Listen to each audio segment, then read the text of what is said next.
menjadi kediaman rahmat ilahi melalui Yesus Kristus.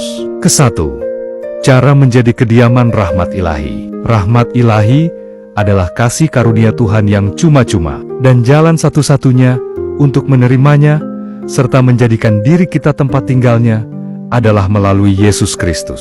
Caranya, terima Yesus sebagai Tuhan dan Juru Selamat. Akuilah bahwa kamu adalah pendosa. Percayalah bahwa kematian dan kebangkitannya telah menebus dosamu, dan serahkan seluruh hidupmu kepadanya. Saat itu terjadi, Roh Kudus akan masuk dan tinggal di dalam hatimu, menjadikanmu ciptaan baru dan kediamannya. Bertobat dan hidup kudus, meninggalkan cara hidup yang bertentangan dengan kehendak Tuhan, dan berusaha hidup sesuai firman-Nya. Kekudusan adalah syarat agar Tuhan mau berdiam di dalam kita, karena Dia adalah kudus.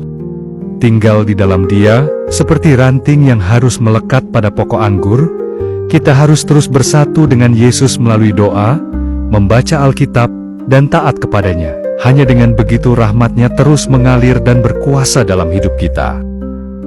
Kedua, cara agar rahmat ilahi betah tinggal. Rahmat Tuhan akan tetap ada dan bertumbuh jika kita menjaga rumah hati kita tetap nyaman baginya. Hati yang rendah dan mau diajar. Tuhan dekat kepada orang yang rendah hati dan menjauh dari yang sombong. Jadilah orang yang mau mendengar suaranya dan berubah sesuai kehendak-Nya. Hati yang penuh kasih dan damai. Jangan menyimpan dendam, amarah, atau kebencian.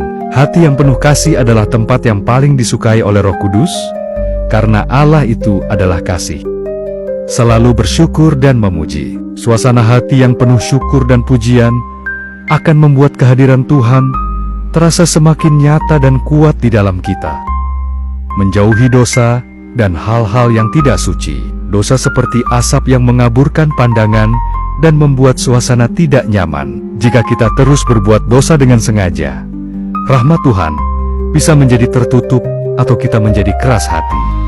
Ketiga, apakah rajin ke gereja dan perjamuan kudus sudah cukup? Jawabannya, belum tentu. Penting, tapi bukan jaminan mutlak. Rajin ke gereja dan mengambil perjamuan kudus adalah hal yang sangat baik dan diperintahkan Tuhan. Itu adalah sarana untuk memperkuat iman, memperoleh rahmat, dan bersekutu dengan Tuhan, serta sesama umat percaya. Tapi, bukan berarti otomatis menjadi kediamannya. Ada orang yang sering ke gereja, tapi hatinya jauh dari Tuhan, penuh dosa, atau tidak memiliki hubungan pribadi yang nyata dengan Yesus. Alkitab berkata, barang siapa memiliki anak, ia memiliki hidup. 1 Yohanes 5 ayat ke-12. Jadi kuncinya ada pada memiliki Yesus di dalam hati, bukan hanya kehadiran fisik di gereja. Jadi, keduanya harus seimbang. Ibadah di luar harus diimbangi dengan hidup yang benar di dalam hati dan kehidupan sehari-hari. Jika rajin beribadah tapi hidup tidak berubah, itu seperti rumah yang indah di luar tapi berantakan di dalam. Tuhan tidak akan betah tinggal di situ.